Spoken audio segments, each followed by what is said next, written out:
Well, first, the fantasy economy is just a concept I came up with to describe what is largely a fictional version of the economy that's been advanced uh, really since the 70s and 80s. That's very much in the interests of corporations and the wealthy.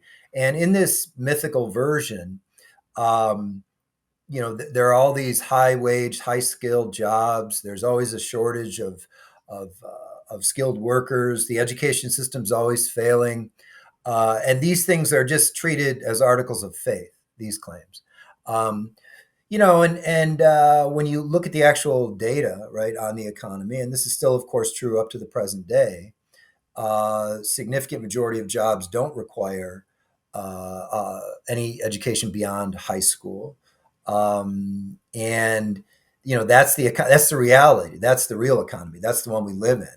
And yet, back to your initial question, what's the relationship between neoliberalism and the fantasy economy? What I argue in the book is that neoliberalism, which we just sort of laid out a minute ago, what are the main kind of tenets or main ideas, main policies of neoliberalism, was never going to be popular with the American public, right? It was never going to be sort of a winning political program or policy program. In other words, I grew up in Syracuse, New York, and in upstate New York, of course, like the Midwest, much of the Northeast, and really much of the country actually was built on manufacturing, not just the Midwest and the Northeast.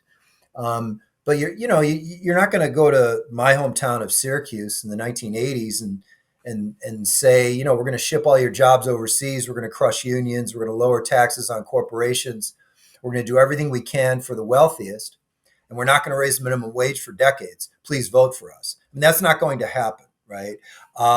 So what, starting really with actually before A Nation at Risk, but A Nation at Risk, the report from '83, kind of ratcheted up the rhetoric of this information age, this knowledge economy that in which there are all these jobs, and the problem is always the education system was failing.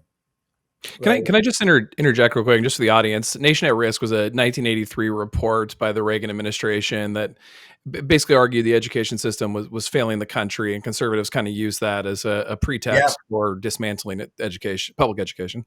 Yeah, absolutely. And it really became the narrative. I mean, I graduated from high school in 1986. I mean, it was just taken as a given that the education system was failing. Now, that report, of course, has been studied by a lot of scholars. I draw on a lot of them in my book. It's been debunked repeatedly. It's if you read it today, it's just laughable, right? But it created the narrative. It led to a narrative that created charter schools, created school choice, eventually created test-based accountability. And so we've been sort of trying to fight against that ever since. And in the last 10, 15 years, it's really been applied to higher ed. But so really, they, basically what corporate America did and policymakers, the Republican Party did this very, very openly and willingly. The Democratic Party eventually went along. They basically, shifted the whole discussion away from all the stuff that I talked about a minute ago, like shipping jobs overseas and destroying unions and not raising the minimum wage, and then always talking about the education system, right? Like always talking about us, and always making the debate, the discussion about economic opportunity solely about education, not about policy, not about what employers do, what business is doing. It's about your local English department, your local high school. That's what's determining your standard of living. That's why we're losing all the time. That's why education is on defense all the time, because we're not, we can't create jobs, we can't raise wages, we can't do any of that stuff, and we're blamed for people's economic problems by business. I mean, that's the gist of it, really. Yeah,